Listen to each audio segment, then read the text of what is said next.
One.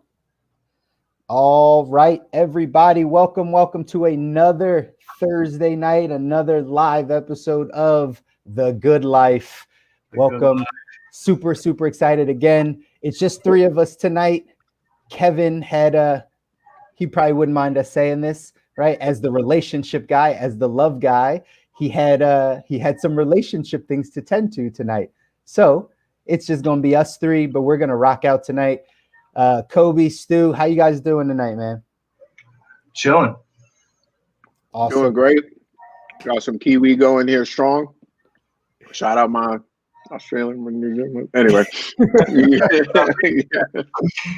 Hey, that's going to be our running thing again, guys. Our running thing is that Kobi is always eating something. Most likely it's going to be some fruit, but he is always eating something. So that's going to be our thing. Tonight it's a kiwi. It's actually 8 kiwis. Oh, well, there we go. Eight kiwis instead of just one. But either way, hopefully, again, welcome on everybody. Hopefully you guys got a lot of nuggets out of last week. Last week, Kobi, you killed it, diving deep into health and some of those myths that we were talking about and that you got a chance to talk about. Funny enough, and one quote that stood out that I think, we had sent over to you and you had said it a couple of times is, when's the last time you saw a commercial for fruit, right? When's the last time? Honestly, you should be making a commercial right now. This could be a commercial for kiwi. If you just throw a jingle in here, I think we'd be good, right? But either way, you're crushing it last week. This week, guys, we're jumping into my favorite topic, which happens to be money and how that really impacts our life and how it is an integral part of the good life. We've all heard different types of sayings that money doesn't buy happiness, or right, money doesn't grow, or money is the root of all evil, or any of these things that you might have heard before, that might kind of devalue money's place in your life. We're here to kind of talk a different talk, because it's incredibly important to make sure that you have a solid financial foundation to get to any of the places that you really want to be honest. And that's, my opinion, but I'm sure these guys would agree with me. And I'm sure many of you out there would also agree that having that financial foundation is incredibly important. So, obviously that's what I do in my day-to-day work. It's really helping people understand how to get ahead financially. No one teaches us about money, right? We can all agree on that. Most people either learn their money habits from their parents or their peers. That's where we really get our money education. Now, you're starting to see a little bit more talk about financial literacy and getting courses or getting it into, kids' hands or putting it into schools. You're starting to hear it a lot more because we're really seeing how important it is. But at the end of the day, for those of us that are our age or even old, there was no financial literacy. There was no financial training. It was kind of like the blind leading the blind, and you just figured it out yourself. You just kind of fell on your face, and then all of a sudden you're like, oh, I'm not going to do that again, so let me try something different. And that's how we kind of learn money. We're here to change that for you. So tonight, going to drop some nuggets, but really just want to have a little bit more of a conversation. For all of you joining us on YouTube, press that thumbs up button, subscribe to the channel. Again, we want people to be able to see this information and add value to them. So that's the way that happens. If you have a question, if you're joining us live on Facebook or on LinkedIn, if you have a question, put your question in the chat. Tonight, I'll be answering some money questions. So if you know anyone that wants to have the conversation about money, tell them, send them this live, tell them to share it and jump on and ask their question. But we're going to dive in tonight. Like I said, I'm going to have a little bit more of a conversation with these gentlemen, and we're just going to bounce on some topics when it comes to money. So let's start off. I want both of you guys to kind of chime in on this. Talk to me about your kind of growing up money experience, right? Because this is where I start a lot of times with people is at childhood. What was like your first recollection of money, right? Like, how did you grow up with it? What were you attached to, or what were the messages you were hearing? Stu, jump in and give me your thoughts, man. Yeah, so I was super lucky and when it comes to finances and just a lot, like my dad spent a lot of time with me as a kid, like talking to me about this stuff. And I remember being like so bored when I was that young. I was like, what does this matter? I want to go play outside. Like, look, you have a job, I don't. Can you just get the donut? Like stuff like that. And it was I mean, it was a really good time. Like my dad started off early with that. And it was interesting growing up with my folks because they were like heavily influenced by parents that were like alive during the time of the Great Depression. So like they were very like, fiscal and very like conservative with all of their money choices. Like they really wanted to like play it safe and kind of plan for retirement, etc. And then so like that was like the first main influence on my life when it came to money, right? And that was at a pretty young age, like trying to like, well, not trying to, like actually moving forward and cutting the grass around the neighborhood, like to raise money and stuff. And we lived in the country, so it wasn't flat. Right. It was like serious inclines at some point that we had to like lower the lawnmower down and pull it back up. And so that was like a pretty big experience in like working for your money. So that really set me down that path. And then the second thing was that influenced me was the Scouts. Actually, they have a lot of like time management, personal management stuff, and they actually like really start to teach you at a young age about how to like balance a checkbook, how to take care of different things. So I had a pretty strong foundation growing up in the regards of planning for retirement. I was very much sent down that path. That's awesome, man. Like I've heard that from other people too that were in like the Boy Scouts, that like you have a little bit more of like a foundational knowledge of just, I feel like, life. I think that's what Boy Scouts was for, right? Like it's just, making fires and like just foundational things that like you feel like you need to know, but money being one of those things. Mm-hmm. How did they break that down for you? If you remember, like how were they talking about money back then? Well, I think the fundamental element that was taught in both the Scouts and for my folks was, spend less money than you make, period. Like at the end of the day, like the very fundamental concept. And it sounds so obvious to mention that, but I know so many people that like, they say they get that concept, but like you can kind of see it in their lifestyle. Like you obviously aren't practicing that concept, whether you fully understand it or not, whatever, you're making a choice at some level that, you're not really full in on it. And I think that from such an early age really made me like hold on and save and allow me to do something crazy, like jump off the corporate ladder and just fucking, just take a whack at it. That's right. So it allowed me a lot more financial freedom, which, by the way, is what leads me to like, I think the biggest thing that I love about the biggest realization I have about money recently is that money is choices. It's not evil, as you kind of alluded to earlier. And I actually had a lot of problems with that when I first started being an entrepreneur. I had a lot of that programming, like, money is evil, which is really weird that even develops. Love to go into that further if you want to. But anyways, that's kind of my background. It really set me up like a solid foundation. We looked at like Excel sheets, like they talked to me about taxes. Like obviously I didn't know how to like, fill out my tax forms when I was in middle school, but at least I knew like just the fundamentals of like, okay, you have to be prepared because they're going to ask for it this time of year. And, right. So that's funny, right? Like if you think about it, like when do we learn about taxes, right? Like who teaches, like when did you just understand like, oh, one day I got to pay taxes, right? That has to be taught. Yeah. And that's a big one. You said something that was also really big, and I see Lori just said it, right? Like money is choices. Hey, Lori. I know, right? Shout out to Lori. What's up? Yeah. Glad you're here. But yeah, money is choices. I say money is options, right? Mm-hmm. Like money gives you options. That's as simple as we can make it, right? Money is a tool. And it gives you options. It gives you choices. It gives you the ability to make better decisions if you have more of it and more understanding of it. So that was spot on, Stu. And that's good to hear about, just again, recalling how we are programmed or how we start off our money journey or have that money mindset really, really important. So yeah, because it was not produced or mentioned in education at all. So I thought that was always very interesting. But yeah, big deal, man. Kobi, jump in, man. What's your like kind of money recollection? Like, how'd you grow up with it? Yeah. So I think we make a great group here, man, because we got a quite a wide range of experiences. My experience was probably the direct opposite of yours, Stu. In that nobody ever talked to me about money.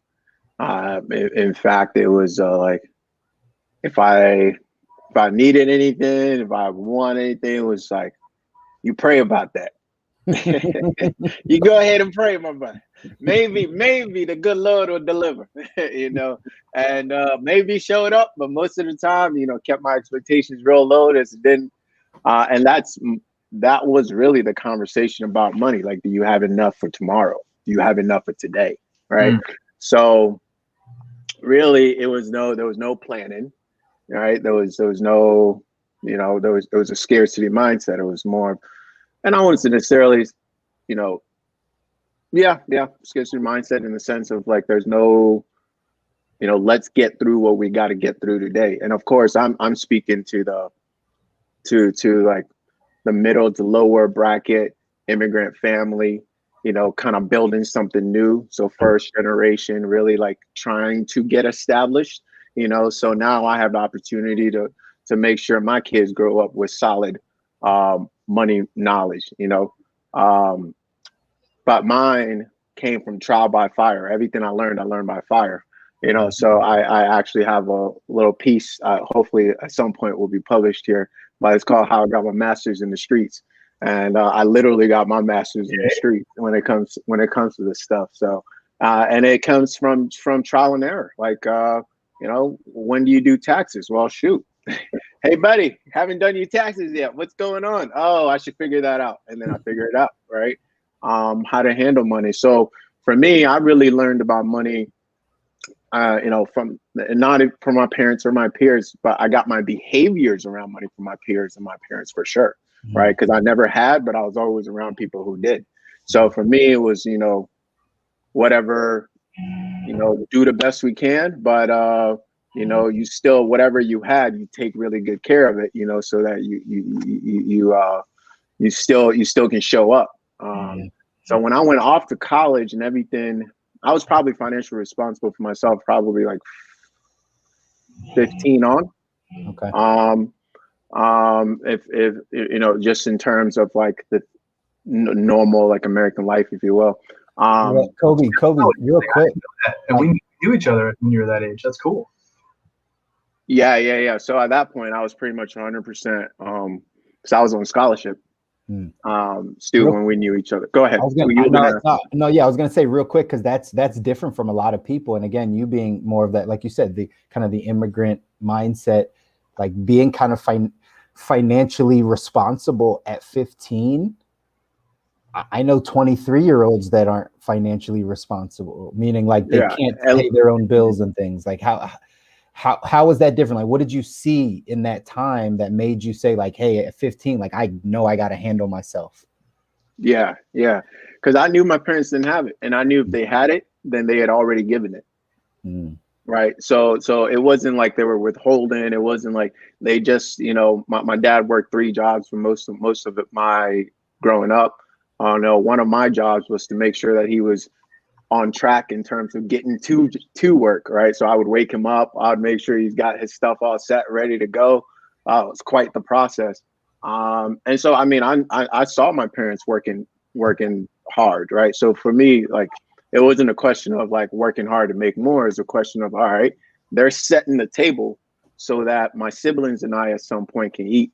Right. And so for me, it became very clear. And I was always motivated by that from like 8 on, right? From when we relocated from the Ghana to the US, it was always with the intention of like helping others. Right. So that was always the mindset, is to earn more to help others. So that was, kind of early childhood, and how I became aware is, I mean, it clearly wasn't there. So I didn't know how I was going to go to college, and I definitely didn't want the same for my siblings and moving forward. But for me, honestly, I wouldn't trade that for anything, because I think, again, I said my master's in the streets because it really forced me to be 100% responsible for myself at all times. So 15 moving forward, I knew that I had to get my own bread. I had to get my own money. I had to learn how to manage it. So I would do my own research and go to the library and pick up my books, right? So I used to live near a library. So I would go and like pick up all these different financial books and try to kind of wade my way around. When I started earning income, that's when I could actually practice those sort of principles, right? So I had a lawn mowing business, obviously picked up a training business. And then that was probably what I most consistent moving forward. Yeah. Where I really learned about money is post-college, where life smacked me in the face.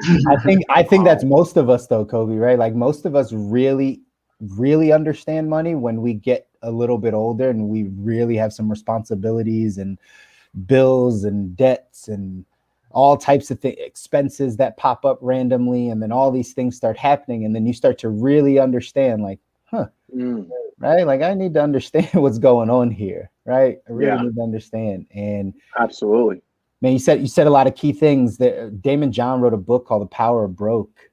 And people don't understand how powerful it is to actually come from a place of lack. If you can correct your mindset, and I'm so glad we can have these conversations about it, right? That's huge. If you can fix your mindset through that time, if you can develop a growth mindset and really start to develop, there's nothing more powerful than coming from a place of not having, because you understand what it's like. You understand what you don't want, right? It creates that grind, that hustle, that like you said, like, I know my parents aren't going to have it. So like, what's the option here? Right. You learn that lesson very, very early in life when you come from not having much. And like I said, the key is, can you be aware of it? And can you switch your mindset to really start to understand, how to get better, how to make it happen. So that's super powerful, super powerful. Stu, did you have something you want to jump in? Like a million things. Kobi, I think your story is fascinating, bro. Because like, I can only imagine, I can't even imagine what it would be like to be that age. I mean, like, we were busy, man. I mean, we had sports, we had school, we had jazz band, and like at the same time, like you finding the time to do that and look forward at that age is so just bad. Can I say that? Yeah, Stu, right? There's no censoring on here. You got it. Yeah, okay, cool. Yeah, dude, just badass as shit. And you just went directly the other way. I don't start checking myself. So, but I think what's so cool is the thing that you mentioned in there, Chris, was the things that, like, it's just powerful when you come from that place of lack.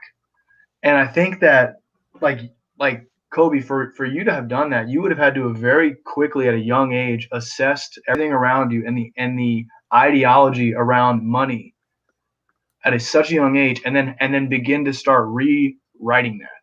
And what's cool is you're actually so young that, and if you weren't being exposed to that, like you have a little bit of a clean slate, but you still have a lot of like Chris said, like mindset stuff, and it just shows how much you can learn and you can figure out. It's fascinating, man.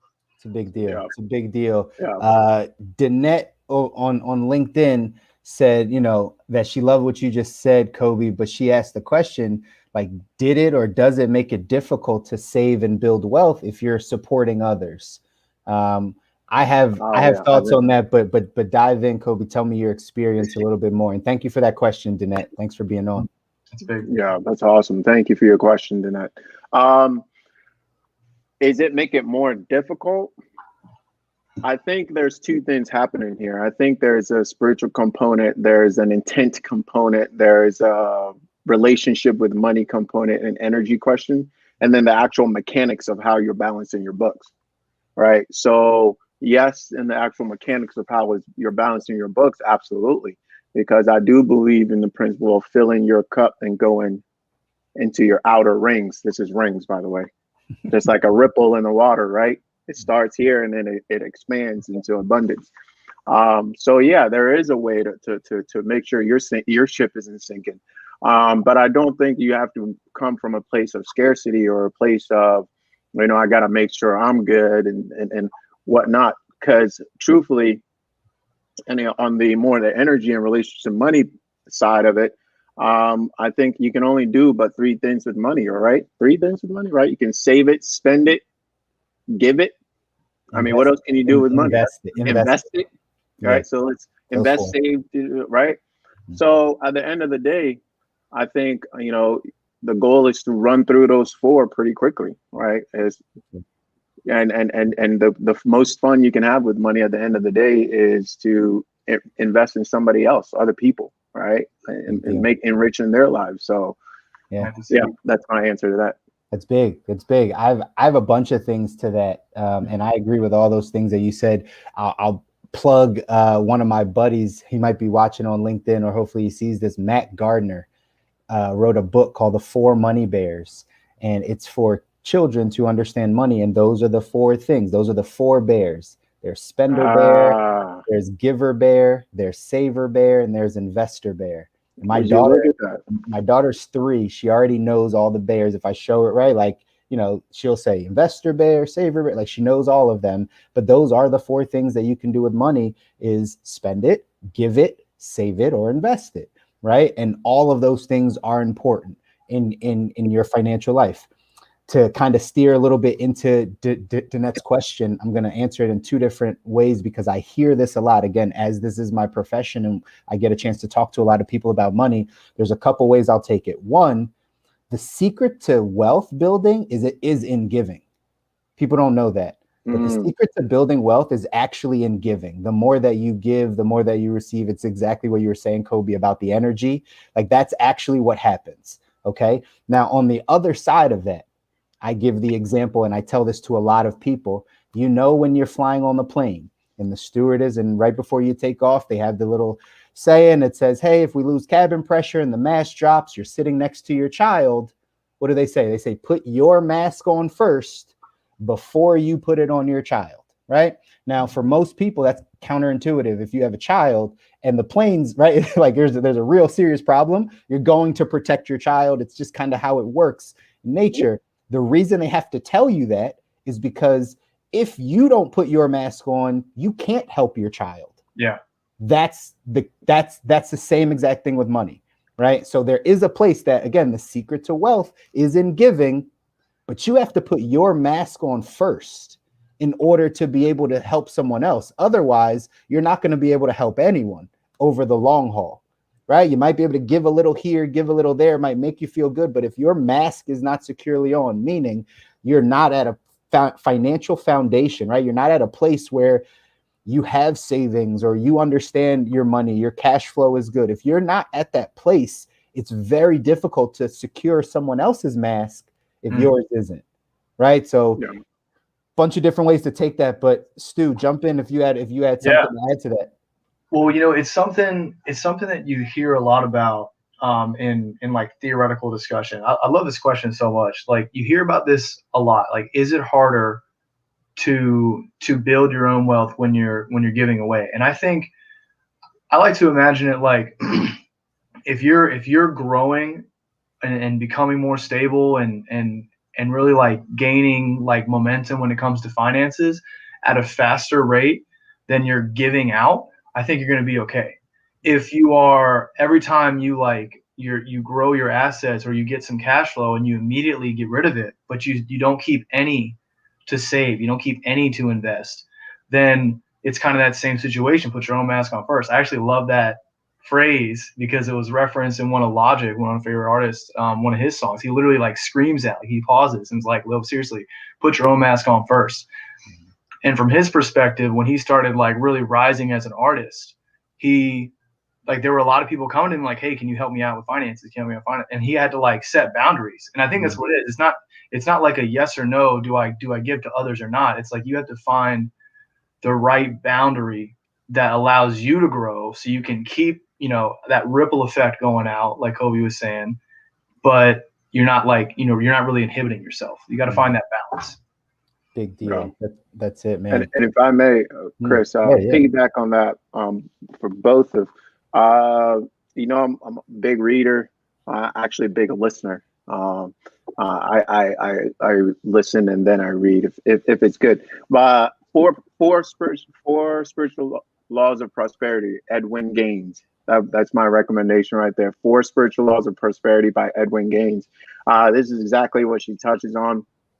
I think it's huge, and one of them is given. And it's I think there are some tested and tried principles that, luckily my parents did introduce me to the key principle, which is the principle of tithing. So I think my parents actually gave me hustle and they gave me tithing. So we good, baby. We good. that is a whole, and I don't know if we're going to dive into that on this week, but for sure, one of the weeks that we dive into money, I will bring in the tithing aspect. What does that mean? I'm not familiar with the term. Yeah. So, as a Christian, right, as a follower of Christ, we talk a lot about tithing, and says a lot in the Bible about tithing, which is the 10th, which is your first 10% of what comes in should go back to God, right? Should go back. And good tithing too. Okay, that makes sense. And there's a real spiritual aspect to it. Again, for those that like maybe aren't as connected in their faith or in, and I'm not sure of other religions or things like that. But in Christianity, I'll tell you that like the reason why we tithe is not because we feel like God needs our money. It's more because it allows us to submit to say that like, listen, everything that comes in is like, it came from you. So at the end of the day, you're owed this, and I can now receive the rest. And he continues to bless and pour on top of it. It's right. You kind of have to be real connected in your spirituality to understand it. But just like Kobi said, it's one of the reasons why I feel like I do well financially, is because I know that like all of my blessings have come from the Lord. Right. And so I'm going to continue to tithe first, and then the rest of mine gets multiplied. So like I said, I don't know if this is this week, but for sure we'll dive into that topic around money as well. Danette also said on here, Kobi said that she's 2nd generation West Indian American, so she struggles with building her own wealth and supporting others. So to finish up and to also connect to the question or the new statement by Danette, is Danette, pick up that book. Huge. Chris, that book also dives into tithing quite a bit. And I love the way that she talks about tithing, because she has a deep religious understanding of tithing. But she also, not just her, but other folks in other areas connect tithing. Tithing in and of itself is older than religion. Tithing is so fundamental. You can relate it to just agriculture, right? The rotation of the land. You can relate it to health in terms of breathing. You can relate it to food. You can relate it to, it is everything, everywhere. And I love how she expands it beyond to giving 10% back to the place where you get your spiritual food, right? Where do you get your spiritual food? So that's great. But anyway, I think it's one that I appreciate it quite a bit, as coming from, I'm a PK, as a lot of you may or may not know. Pastor's kid. I didn't even know that, bro. Like that changes this whole dynamic. Yeah. So my knowledge in terms of the text is deeper than most and the average. But what I've also done too is in my seeking my own legs to stand on rather than what my parents said or believe or did. I found that the principles that I was at some point in my life running away from were actually abundant everywhere else. So prodigal son came home. But I say that to say 4 Spiritual Laws of Prosperity by Edwin Gaines. I think we gotta type that up. Say it one more time. 4 spiritual laws. The 4 Spiritual Laws of Prosperity by Edwin Gaines. And that's the one right there. Edwin Gaines? Gaines, yeah, like gains, literally. Gotcha. I think. Yeah. Cool. Listen, Jeff Bezos got you as soon as you start typing it in on Amazon. I think that's that's it right there. It's a great one. So but to go back to kind of learning about money and putting up my transformation story in terms of money, and I obviously have a ton more to learn because as I keep growing, but from where I've been, was coming out of college and going through the process of getting completely debt free, student loans, car loans, you name it, I had it. Get completely free, build up 3 to 6 months of expenses, and then start to really play the wealth game. So to the question, I think building wealth is kind of like part 2 in my head.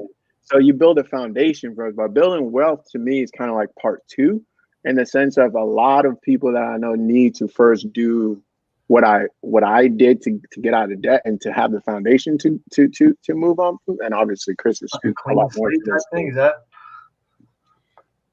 I just see it as like, when I think wealth, I'm thinking.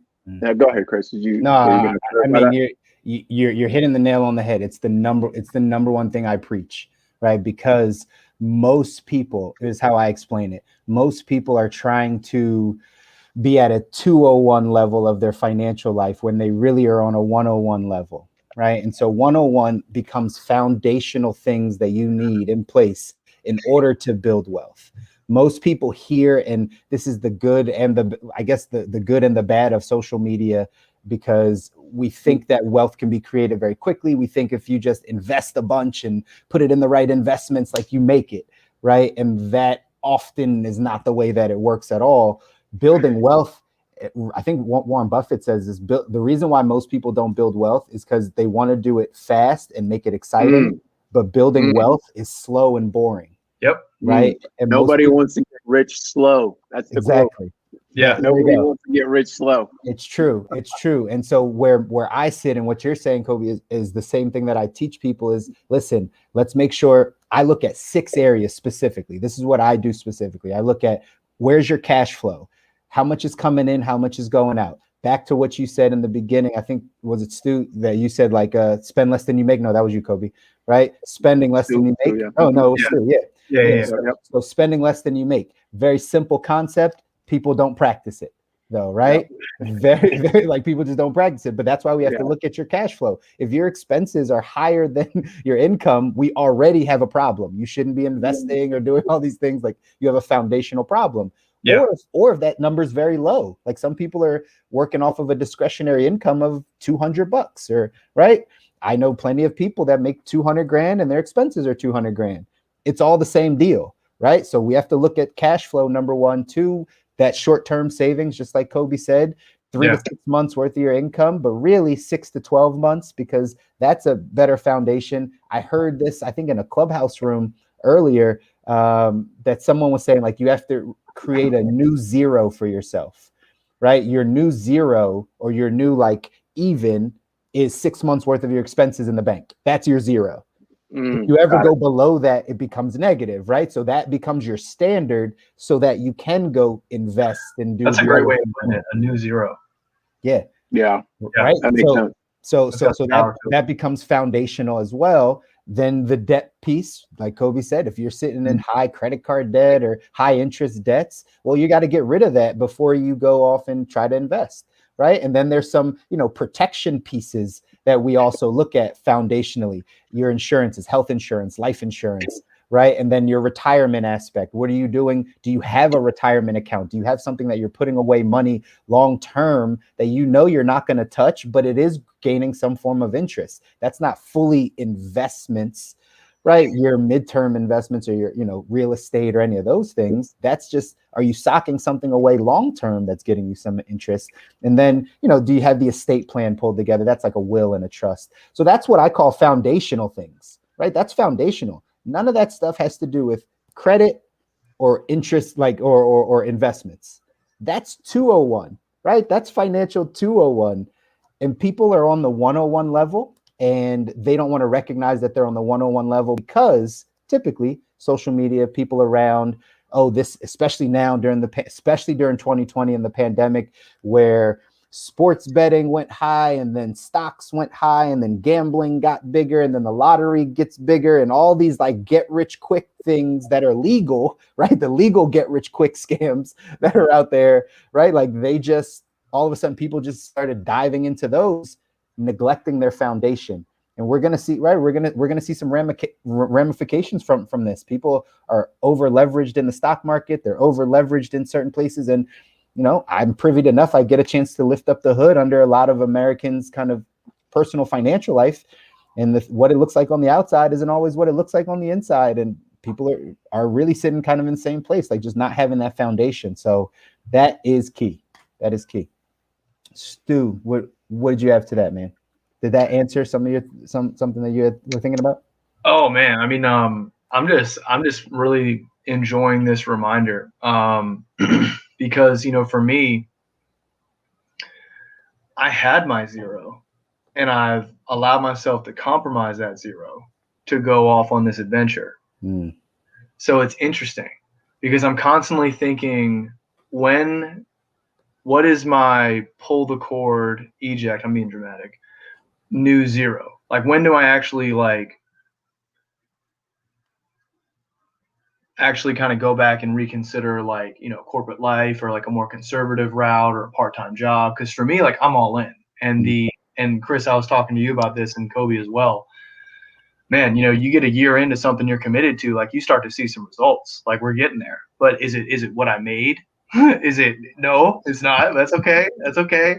So it's nice to hear this because it's a good reminder for me. Like right now, my zero is in flux, and that's, I think, what causes my dad a little bit of anxiety.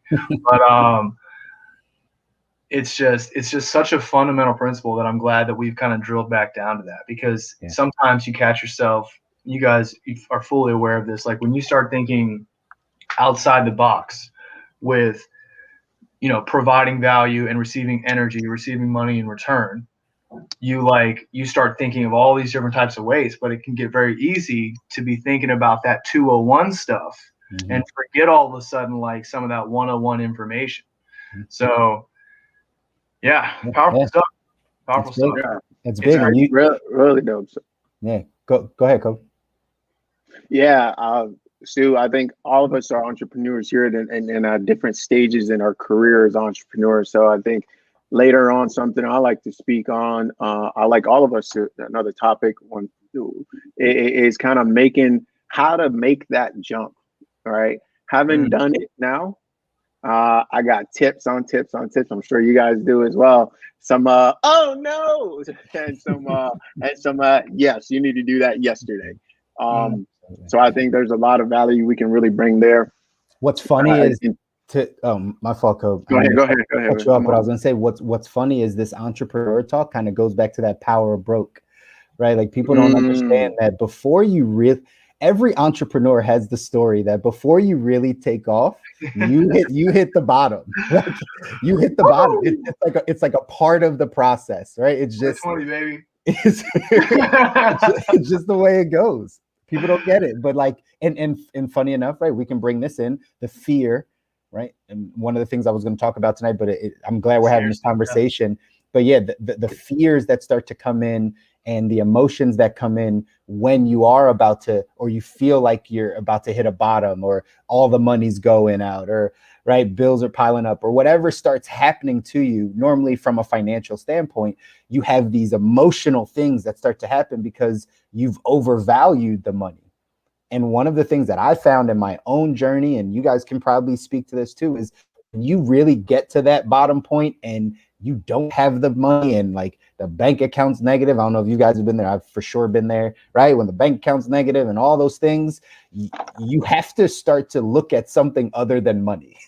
That's what starts to happen, right? Like you have to shift your focus, because if you just are thinking about money, like it'll drive you crazy because you don't have it and you get very emotional. Then you think about, for us entrepreneurs, you think about going back to get the job, or you think about the easy money that can come in and it shifts your business. And then all of a sudden you're taking these shortcuts and it's not building you what you want because all the emotions start coming in. So really, when you hit that rock bottom place, you're really getting to a place of learning yourself and what's really important to you, so that you can push the money to the side, because then when you really start to grow and learn the value that you can add and all of those things, and you start having that growth mindset, then the money comes back to you. And I think every entrepreneur has to learn that lesson at some point. You nailed it. You nailed it. Like Chris, when you get to that low point. Oh, go ahead, Kobe. Now I gotta get this out before I lose it, man. This is one of those you gotta catch right away. So this all goes back to I'm a connections across the board type of guy. So I'm always looking for, they try to pin you and say, oh, you're math or science and you're English, and no, I was all the above in terms of connecting across the board.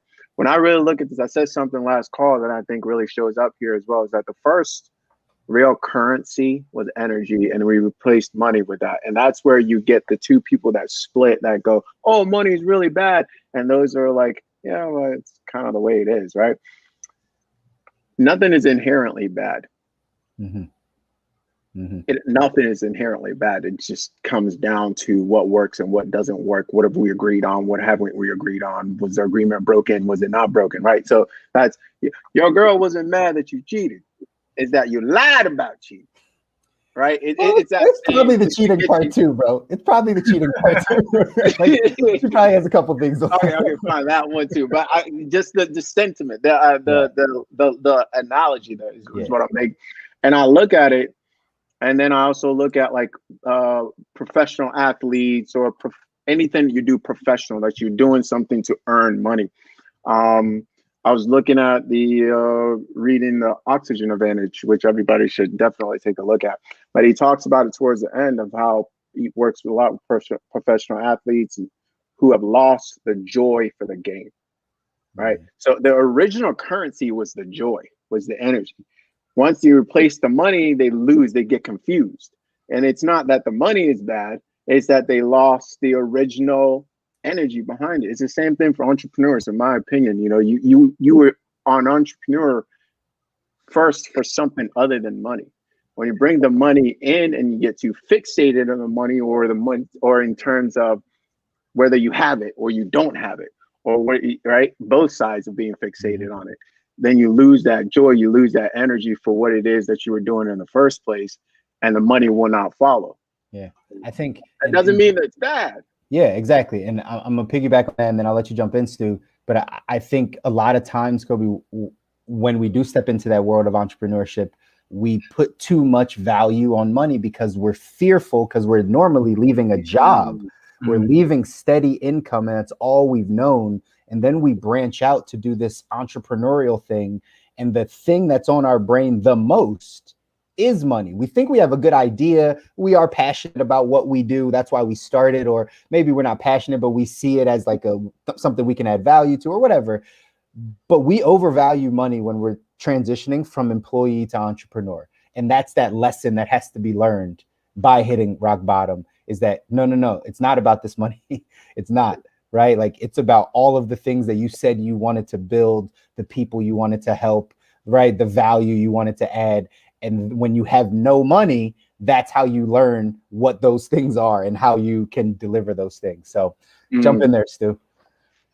It's powerful stuff, guys. I guess for me, what's kind of coming up right now is how, the way I used to have it, when I didn't have to worry about, I had a fixed amount of money that I was coming in, that I had in a spreadsheet. And in this spreadsheet, I had like my bills. Like, I'm telling you, I got all this from the scouts, Like, I had my bills in one column. That was a certain amount. I had like my cash flow, which was only, now it's not like gonna be like that ever again, but it was only my salary. And whatever else I had going on, I had it all like perfectly organized. Like, I was gonna make this much, that means I could do everything else. These were all my choices. And as soon as I jumped right off that train, scarcity hit me. Dude, I froze up. It actually worked out kind of well because the entire world shut down, which meant I couldn't go spend money partying like I usually did. So it actually kind of worked out pretty well for that. So I all of a sudden, I wasn't spending as much. I was in very like a scarcity mindset, and I didn't really realize what had happened. I was thinking that I was becoming more knowledgeable and more aware, which was true. But what I wasn't looking at was how much fear I had. It made me like needy.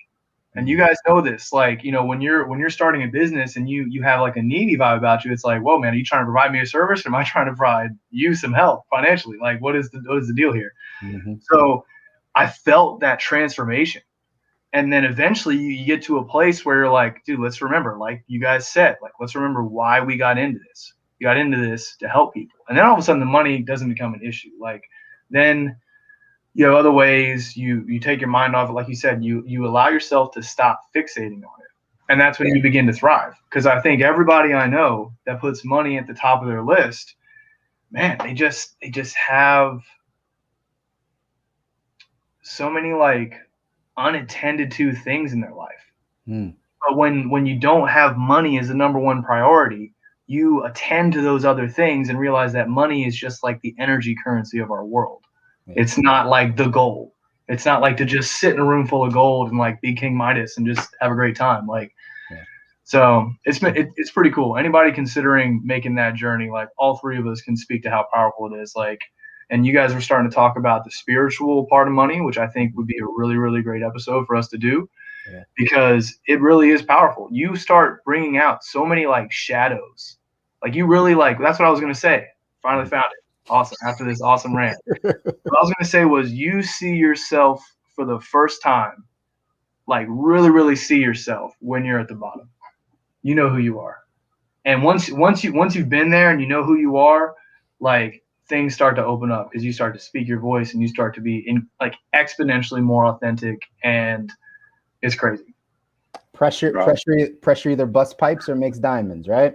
Pressure either busts pipes or makes diamonds, and too often people don't put enough like real pressure, like the real, like you said, getting to that place where it's just you and you. Mm-hmm. And the question is like, where am I going? What am I doing? Am I going up? Am I staying down here? What am I made of? Right? Yeah. What are you made of? Absolutely. That becomes the question in entrepreneurship. You know, we're diving into the side. That's what the question becomes. It's like, what are you made of? What is it that you say to yourself when you're at the lowest points? Mm-hmm. How do you keep it going? And yes, you have to shift away from thinking about money. Mm-hmm. You have to shift yourself away from that. And again, this goes back to that financial foundation. You probably shouldn't be jumping out, right? Let's give the context on the other side of this, right? Like you probably shouldn't be stepping out to start a business and leaving your job if you're in high debts and don't have savings. Yeah. Not gonna be a smart thing. Because then, of course, like, by the way, anyone that's listening, we're not naive. We know you have bills, right? We all have bills. Like we understand. It's not like you don't need bills. Don't stop when the salary does. Exactly. they don't stop. It's just your focus, right? It's just, are you just focused on making money, or are you focused on building something that you said you wanted to be proud of, that was going to generate you income? Yes. But it's more about the mission, more about kind of why you're doing this and the people that you can help. And once you figure those things out, again, the money does come. The money does come. So, we've been having really good conversation on this. I can't believe it's 50 minutes in. I know, right? It's crazy. This is the good life, guys. This is the good life. When you get a chance to have these conversations about the real stuff, the stuff that people are really dealing with. Because again, for all of you that are listening, we know that you deal with some of these money questions, these fears, your mindset around money. It's foundational in you living this good life and you getting to the place where you are living life according to the way that you want it. You have life exactly where you want it. So yes, financially, you will need to get to a place to have everything that you want, right? And that's going to be, or at least need, and that's going to come with a level of, financial independence, financial freedom. Like it's just the way it goes. I never want to devalue what money can do. Right. You said it's not for just, living it up and spending it and partying and jets and all that type of stuff. It's not that. It's like when your aunt or uncle or parent is sick, like, do you have money to make sure they see the right doctor? People don't understand like that's the important part of it. when I have plenty of friends and business partners that I work with or that I'm in business with, that they'll give these stories over and over again. Had they not gotten to a high 6-figure income, had they not saved a bunch of money, had they not been investing, when that phone call came from their family member in the Philippines that needs $20,000 to bury their, like, who did they call? They called the person that was most financially responsible, and they had the money so they could go ahead and do that. Like, they saving someone's life with money, right? Like, it's all of the necessary things to live your best life. You will need a level of financial freedom to be able to do that. So we have to make sure that we are talking about these concepts and the things that are the myths. That's really kind of what I wanted to go into tonight, but we had a great conversation. Yeah, having a great conversation. Part two. Yeah, for sure. Again, guys, everyone that's listening, like, we're gonna do this every Thursday night, guys. Every Thursday, we're jumping on and we're going through the components of what we call the good life: health, wealth, love, and happiness. All of those things. How are we fixing our health? What are we doing to condition ourselves to have that energy and vitality, like we talked about last week, right? What have we been lied to about regarding our health? Where are we making the wrong choices, or just the uninformed choices, right? Like, where are we doing that? Same thing with our money, right? We've been programmed a certain way with money, depending on how you grew up. We heard from Kobi and Stu tonight talking about how they grew up and how it was different. Kobi got his education from the streets, right? Stu's dad and the Scouts kind of gave him his foundation. It's all different, but where they were able to go, how they started to learn these things, we can give insight to that, and that's going to help somebody else understand their money. And then, not to mention love. Kevin's not on tonight. Like I said, he had to deal with some relationship things, but at the end, So one quick thing about Kevin. So Kevin frequently talks about how at one point when he was making his transition to starting up his own thing, he actually was homeless for a time. He was living out of his car. And that was his rock bottom. And that's when he got to, I know he would have loved to have talked about that tonight. So hit up Kevin for a little story on that as well. But yeah, I love how we all have such different stories for this, man. Yeah, it's a big deal. And again, that's why we're doing this, because we want to make sure everyone's getting that value. It's important to kind of wrap up tonight a bit. It's just important to understand and learn more about money. And again, I think that one of the biggest things that you could take away from tonight, and I'll let you guys kind of add your last 2 cents as we kind of wrap this thing up, but like that financial foundation, your foundation is so important. Learning what that foundation looks like, understanding how to have savings, how to be out of debt, all of those things before you take that next leap, before you start investing big, before you open the business. All of those things are just incredibly important when it comes to money. So you guys jump in. What's some takeaways or something that you kind of want people to understand about this money thing? And again, this is just the first week. We're going to do this so many more weeks, but is there something that you took away from tonight or something that you want people to understand? Either one of you jump in, by the way. Yeah, I'll hop right in. I think we hit a lot of really awesome points here tonight. I think my takeaway, and I hope what somebody takes away, is there's only 4 things you can do with money. Money is only a tool, right? But learning to utilize it correctly and utilizing it well will give us the option, right? The freedom and the space to create. I'm all about creating the life you don't need a break from. To create the life you don't need a break from. We operate, though I say money is a secondary form of currency, we operate in a world that requires it, right? When you're docking your boat, right? And I also want you guys to pay attention to the words, right? And we can go into this for a much different episode, but talking about the words and how it applies and what it actually indicates and whatnot. But 4 things you can do: build your foundation, build your wealth, and I'd say biggest thing is like get some help, like get somebody, chat with somebody, right? Like there's no shame. Like we all come in with all these different types of ideologies. It's the same in health. We come with all these pre-programmed noise that we need to get out of our head so we can come at a new zero and create what you actually want to create. don't build on a cracked foundation. I always say that as well, because you come in with all these misunderstandings, you continue to just like push on without taking time to really solidify your foundation. You're creating maybe problems for the future. I also think this is obviously a much more obvious part of the legacy we leave for our loved ones. Although I think, we take it seriously. I'm very excited to continue this conversation because I have so many thoughts that came by. I took some notes here that I think we'll dive in much later and get more granular as we move on. But I'm excited to see you guys in the next Thursday, and I'll pass it on to Stu here. Absolutely. Yeah. So for me, I like how you said just, get help. Like, to me, that segues perfectly into teamwork. Like, this is a teamwork thing. Like, all three of us here learned about money in different ways. And Kobi already kind of pointed out, like, we had very different extremes. Like, I had like a very almost like, almost militant, because my dad's former National Guard. Like, we will learn money. Period. Like that is essential. That actually explains a lot, Stu. Like the fact that he was like former military, like that says a lot about how he thinks about it. So. Exactly. So, like, we all have different stories, and the way we kind of hear each other's perspectives is by talking about it. So like John said, like, get help, talk about it. Like, no matter whether your story is closer to Kobi, Chris, or Stu's about what they know and how they know it about money, like, figure it out. It is a fundamental building block. It is one of the reasons why it is a pillar of what we call the good life. Like, it is choices, it is freedom. And I think the biggest thing I want to leave everybody with is from personal experience. Like, when you control how you make your money, and when you love how you make your money, you will love your life. When you don't love how you make your money, you will not love your life.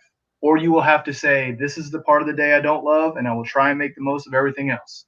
So if you don't want to do that and have those two different lives, two different personalities, then find a way to love how you make your money. Big Love deal, guys.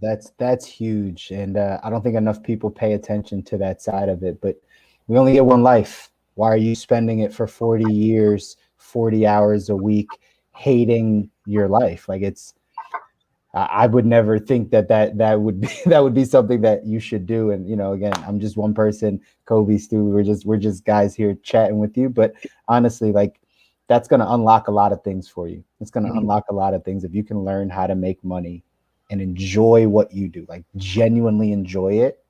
Man, life becomes a lot easier. Life becomes a lot easier. So, man, we said so much tonight. Again, what's funny is as you're going through that, like, I didn't even get a chance to share my story, really. Like, I was like, dang, I never actually shared like my story, but I guess we'll save that for another time. I'm a wealth guy anyway. Like, we'll have the conversation. But again, to sum it up, people pay for clarity, and all of us need clarity in our money. We all need clarity. Right? We need it in our health. We need it in our relationships. We need it in our mindset too. Hence why we're doing this. Hence why we can coach, and we are coaches that do that. But at the end of the day, people will pay for clarity. You should pay for clarity with your money, with your health. You should get clarity for where you want to go and the information you need to take in order to get there. And that's what the people like us are here to do. I'm sure you might have people in your circle that can do it, but at the end of the day, reach out to someone, have the conversation. One of my lifelong missions is to make sure that we eliminate this stigma of money. I'm sure there's some other stigmas that you guys are going to want to talk about, but there's a real stigma around money in our country. And I want to eliminate that. I want it to be okay to have a financial conversation with anyone, no matter where you rank, no matter how much money you bring in. It's okay to talk about it. Like, we all deal with money. We all deal with it. So let's just get comfortable talking about it. It wasn't that way for our parents. It wasn't that way for our grandparents. Probably has never been that way in history, but we have to start to normalize a few things. And one of those is the conversation around money. We've got to normalize it because it's going to help so many people. We can't just keep it to ourselves forever. So that's it, guys. Another week of the good life. Again, if you like this, make sure that we set a reminder out every Wednesday. So make sure you put it on your calendar every Thursday night, 8 p.m. Eastern, 5 p.m. Pacific. We are jumping on here, going live in health, wealth, love, happiness, all of the areas that are going to help you get to the good life. And now, because it's the end, we are jumping on Clubhouse. So for those of you that want to finish up the conversation with us, jump over to Clubhouse, find the room, The Good Life. It's going to be The Good Life After Show. We're going to log in right now, and we're going to dive in even more. Now we can have you guys up on the stage, engage with you, but we want to make sure that we are adding and providing value 100%. So signing off for another week, guys. I love this. This is awesome. This is going to be amazing. It's powerful, man. It's good stuff. So we're jumping on Clubhouse. Until next week, keep living the good life. Hey. There it is. Later, guys.